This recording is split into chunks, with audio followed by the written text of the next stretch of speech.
اختلافات سے ہٹ کر بچے کی پیدائش کے موقع پر کان میں اذان کہنی ہو یا کسی بوڑھے کی وفات پر چار تکبیرات والی نماز جنازہ پڑھانی ہو، لوگ آپ سے تعلق رکھتے ہیں اور آپ حقیقی معنوں میں امت مسلمہ، امت اسلامیہ کے مربی، رہبر اور رہنما ہیں۔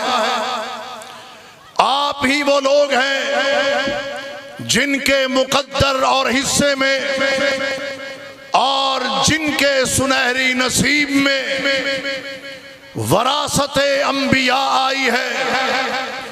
نبی کی سیاست کے بھی وارث آپ ہیں، نبی کے مصلح کے بھی وارث آپ ہیں، میدان مقتل کے بھی وارث آپ ہیں، میدان دعوت کے بھی نائب آپ ہیں۔ آج کیا وجہ ہے کہ اتنی عظیم اور مضبوط فورس ہونے کے باوجود بھی آج سیاست اور دین جدا جدا ہے؟ یہی وجہ ہے کہ آج سیاست میں چنگیزیت ہے، درندگی ہے، دہشت گردی ہے، گالی گلوچ ہے، لوٹ مار ہے، خرید و فروخت ہے۔ وہ اس وجہ سے ہے کہ جس طرح ہم نے لوگوں کو وضو کا طریقہ سکھلایا، نماز کا طریقہ بتایا، زکوٰۃ کی ادائیگی کے مسائل سے آگاہ کیا، اس طرح ہم نے اس امت کو سیاسی ادب و آداب سے، سیاست کے پس منظر و پیش منظر سے اور سیاست کے تہ منظر سے آگاہ نہیں کیا۔ سیاست اس لیے گالی بنی ہے کہ اس میں گالی گلوچ دینے والے آ کے شامل ہو گئے۔ سیاست اس لیے چوری اور ڈاکے کا نام پڑ گیا کہ ڈاکو اور لٹیرے میدان سیاست میں پڑ گئے، اور اس امت کا رہبر اور رہنما، مربی اور معلم، عالم دین سویا رہا۔ اس طرح جس طرح کے نماز سکھلائی اور پڑھائی گئی، سیاست نہیں بتائی گئی۔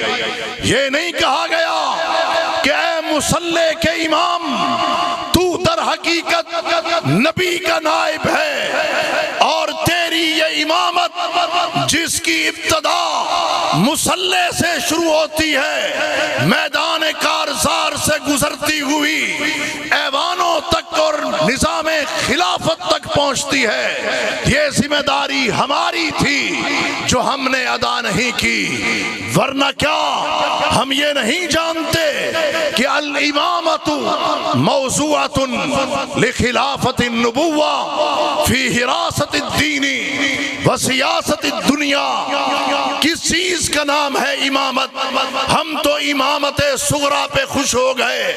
امامت صغریٰ یعنی مصلح کی امامت بھی بہت بڑا منصب ہے، لیکن یہ اس منصب کی ابتدا ہے، اس کی انتہا نہیں ہے۔ جو مصلح رسول کے قابل ہیں وہی ایوان میں بیٹھنے کے لائق ہیں۔ ہم نے کیوں نہیں بتایا کہ الامامۃ موضوعۃ لخلافت النبوہ؟ امامت نام ہے نبی کریم کی نیابت کا، فی حراست الدین، دین کی چوکیداری کا، وسیاست الدنیا، اور پوری دنیا میں سیاست کو قائم اور رائج کرنے کا۔ یہ ذمہ داری علماء امت کی، لیکن اس ذمہ داری سے شاید ہم نے غفلت برتی ہے۔ بنی اسرائیل کے انبیاء، کانت بنو اسرائیل تسوسہم الانبیاء، ان کی سیاست ان کے انبیاء نے کی ہے، لیکن اس وقت بھی علماء سو نے انبیاء کی مخالفت کی، انبیاء بنی اسرائیل کا مقابلہ کیا اور ان کی دعوت کے کے مقابلے میں اپنے قول و قرار کو، اپنے سوچ و بچار کو انہوں نے پروان چڑھانے اور پروموٹ کرنے کی کوشش کی۔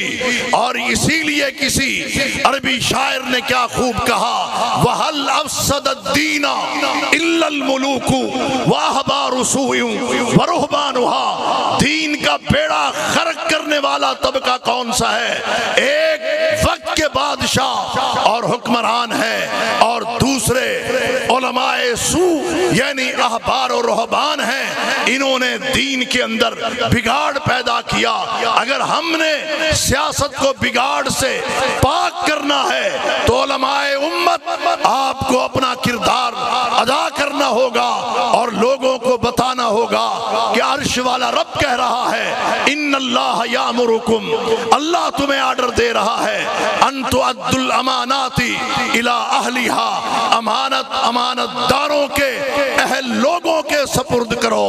الحمدللہ 180 پی پی سے برادر محترم پروفیسر سیف اللہ خالد صاحب کو جماعت نے کھڑا کیا سیاست کے خد و خال کو صحیح کرنے کے لیے اور امانت داروں تک پہنچانے کے لیے اور ملک کو کرپشن اور بددیانتی سے بچانے کے لیے اور ملک کے اندر امن و امان کے قیام کے لیے، تاکہ یہ ایوانوں میں جائیں، وہاں جا کر کشمیر کے حق میں آواز اٹھائیں، فلسطین کے حق میں آواز اٹھائیں، اپنے علاقے کے مظلوموں کے لیے آواز اٹھائیں اور ترقیاتی کام بغیر خرد برد کے کریں۔ الحمدللہ اللہ نے ان کو صلاحیت دی ہے اور ان کی جماعت پاکستان مرکزی مسلم لیگ کو یہ صلاحیت دی ہے کہ وہ خدمت انسانیت میں آگے ہے۔ ابھی اقتدار نہیں، ایوان نہیں،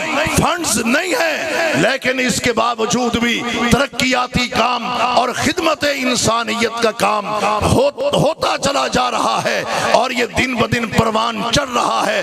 انشاءاللہ العزیز جب ایوان میں پہنچیں گے آپ کا علاقہ ترقی بھی کرے گا، علاقے میں امن و امان بھی آئے گا۔ الحمدللہ ان کا کردار اور پاکستان مرکزی مسلم لیگ کے ملک بھر میں 529 امیدوار جو جماعت نے اتارے ہیں، ان میں سے نمایاں شخصیت الحمدللہ پروفیسر سیف اللہ خالد صاحب ہیں۔ یہ خرید و فروخت کی سیاست کرنے والے نہیں۔ کچھ عرصہ پہلے میں نے یوتھ کنونشن میں یہ بات کہی تھی کہ جب انتخابات کا موقع آتا ہے ہمیں برادری بھی یاد آتی ہے، خاندان بھی یاد آتا ہے، زبان بھی یاد آتی ہے، علاقہ بھی یاد آتا ہے۔ ہم خود جب امانت کو، دیانت کو، شرافت کو، صداقت کو پسے پش ڈال دیتے ہیں تو پھر ہم کیا توقع رکھ سکتے ہیں کہ جناب ہمارا آنے والا قائد اور لیڈر ہمارے ساتھ وفا کرے گا۔ جب انتخابات کا موقع آتا ہے ووٹ بکتے ہیں، ووٹ نہیں بکتے، انسان نہیں بکتے، گوشت اور ہڈیاں نہیں بکتی، ضمیر بکتے ہیں، ضمیر نیلام ہوتے ہیں اور آنے والا کینڈیڈیٹ پھر دام لگاتا ہے، ووٹر کے دام لگاتا ہے۔ بڑی سے بڑی قیمت کتنی لگتی ہے؟ میں نے وہاں پہ کہا تھا 5000 روپے۔ اتنا ہی ہے نا؟ میں نے آپ سے پوچھا بولو کتنے میں بکتا ہے؟ 5000 میں۔ اور کتنے سالوں کے لیے؟ 5 سالوں کے لیے۔ 5 سالوں کے دن 1825 بنتے ہیں، اور اگر 5000 کو 1825 پہ تقسیم کرو 2 روپے 73 پیسے، یہ جواب آتا ہے گویا کہ 2 روپے 73 پیسے میں یومیہ مزدور کی دہاڑی بھی 1200 یومیہ ہے آج۔ جب میں 2 روپے 73 پیسے میں اپنا ضمیر بیچ کے آتا ہوں، ہمارا کینڈیڈیٹ یہاں سے ہمارے ضمیر خرید کے جاتا ہے، آگے وہ جا کے اپنا ضمیر بھی بیچتا ہے، اپنا حلف بھی بیچتا ہے، اپنی دھرتی بھی بیچتا ہے، ماں بہنوں کی عفت و عصمت بھی بیچتا ہے، چادر بھی بیچتا ہے، عقیدہ ختم نبوت بھی بیچتا ہے۔ آپ نے ووٹ ان کو دینا ہے یا ان خریداروں کو دینا ہے؟ جو بکنے والے ہیں میں ان سے مخاطب نہیں، جو جھکنے والے ہیں ان سے مخاطب نہیں جن کے آگے ان کی برادری کمزوری ہے، اسلام کمزوری نہیں، میں ان سے مخاطب نہیں، میں باضمیر لوگوں سے پوچھنا چاہتا ہوں، بتاؤ پورے ضلع قصور کے اندر